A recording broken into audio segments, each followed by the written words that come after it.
தினம்தோறும் விளக்கேற்ற நல்ல எண்ணெய் இதயம் நல்லெண்ணெய். முன்னாள் டிஎன்பிசியுடைய மெம்பராக இருந்து பல்வேறு தரப்பட்ட மக்களுக்கு வாக்களித்தவர் சரோஜா அவர்களே, உழைப்பவர்களுக்கெல்லாம் எப்படி இயக்கத்திலே பேரவை மற்ற அணியெல்லாம் இது போன்ற கூட்டத்தை நடந்ததை பார்த்து இளைஞரணி செயலாளர் நாங்களும் கொண்டிருந்தேன். இங்கதான் வாய்ப்பு கிடைத்தது என்று சொன்னால் அவன் எடப்பாடியார் வந்துவிட்டு சென்றதற்கு பின்னால் வாய்ப்பை மாவட்ட கழகத்தின் சார்பில் வழங்கப்படும் என்று சொல்லி சிறந்த கருத்துக்களை எடுத்திருக்கின்ற மரியாதைக்குரிய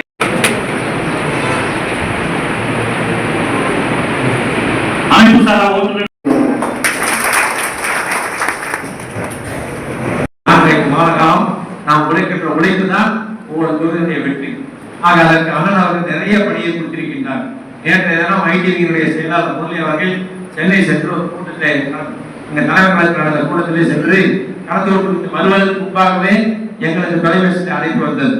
உடனடியாக இந்த பூத் கமிட்டி போன்றவர்கள் எல்லாம் ஐடிவியிலிருந்து 3 பேர் வந்திருக்கின்றார்கள். ஒவ்வொரு ஒன்றிய செயலாளரும் 10 பூத் 12 பூத் வைத்து ஒரு நாளைக்கு 5 இடத்திலே கூட்டம் நடத்த வேண்டும் என்று சொல்லியிருக்கின்றார்கள். கிட்டத்தட்ட நாம் ஒரு 2 மாத காலம் அந்த பணியே இருக்கின்றது. ஆக தொடர்ந்து நமக்கு தேர்தல் வரை பணி இருக்கின்றது. ஆக இந்த 4-5 மாத காலம் உழைக்கின்ற உழைப்பு தான் அடுத்த 5 ஆண்டு கால ஆட்சி. அது மட்டுமல்ல, ஒரு முறை இனிமேல் அண்ணன் எடப்பாடியார் வந்துவிட்டால் இனிமேல் திமுகவுக்கு வேலையே இல்லை.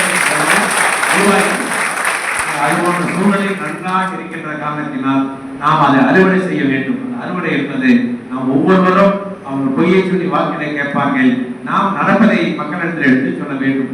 அதே போல பத்திரிகையிலும் டிவியிலும் அவருடைய கட்டுப்பாடு இங்க இருக்கின்ற நிருபர்கள் ஒன்றும் செய்ய முடியாது. தலைமையில் என்ன முடிவு எடுக்கிறாங்களோ அதுதான் போடுவாங்க. அண்ணன் அவர்கள் வருகின்ற பிரச்சாரத்தை கூட ஒரு 5 நிமிடம் போட்டு விட்டு உடனடியாக வேலை மாற்றி விடுவார்.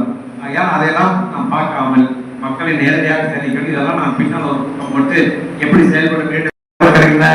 முன்னாள் டிஎன்பிசியுடைய மெம்பராக இருந்து பல்வேறு தரப்பட்ட மக்களுக்கு வாக்களித்தவர் சரோஜா அவர்களே, உழைப்பவர்களுக்கெல்லாம் எப்படி இயக்கத்திலே பேரவை மற்ற அணியெல்லாம் இது போன்ற கூட்டத்தை நடந்ததை பார்த்து இளைஞரணி செயலாளர் நாங்களும் கொண்டிருந்தேன். இங்கதான் வாய்ப்பு கிடைத்தது என்று சொன்னால் அவன் எடப்பாடியார் வந்துவிட்டு சென்றதற்கு பின்னால் வாய்ப்பை மாவட்ட கழகத்தின் சார்பில் வழங்கப்படும் என்று சொல்லி சிறந்த கருத்துக்களை எடுத்திருக்கின்ற மரியாதைக்குரிய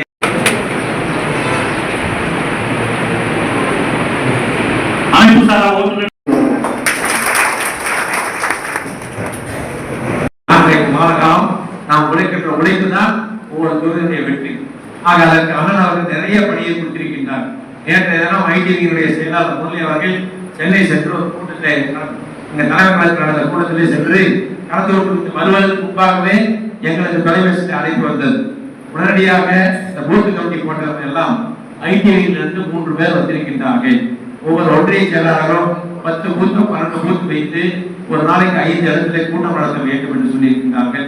கிட்டத்தட்ட நாம் ஒரு 2 மாத காலம் அந்த பணியே இருக்கின்றது. ஆக தொடர்ந்து நமக்கு தேர்தல் வரை பணி இருக்கின்றது. ஆக இந்த 4-5 மாத காலம் உழைக்கின்ற உழைப்பு தான் அடுத்த 5 ஆண்டு கால ஆட்சி. அது மட்டுமல்ல, ஒரு முறை இனிமேல் அண்ணன் எடப்பாடியார் வந்துவிட்டால் இனிமேல் திமுகவுக்கு வேலையே இல்லை. அது போன்ற சூழ்நிலை நன்றாக இருக்கின்ற காரணத்தினால் நாம் அதை அறுவடை செய்ய வேண்டும். அந்த அறுவடை என்பது நாம் ஒவ்வொருவரும் அவங்க பொய்யை சொல்லி வாக்கினை கேட்பார்கள். நாம் நடப்பதை மக்களிடத்தில் எடுத்து சொல்ல வேண்டும். அதே போல பத்திரிகையிலும் டிவியிலும் அவருடைய கட்டுப்பாடு இங்க இருக்கின்ற நிருபர்கள் ஒன்றும் செய்ய முடியாது. தலைமையில் என்ன முடிவு எடுக்கிறாங்களோ அதுதான் போடுவாங்க. அண்ணன் அவர்கள் வருகின்ற பிரச்சாரத்தை கூட ஒரு 5 நிமிடம் போட்டு விட்டு உடனடியாக வேலை மாற்றி விடுவார். ஆகையால் அதையெல்லாம் நாம் பார்க்காமல் மக்களை நேரடியாக தெரிவிக்கணும். இதெல்லாம்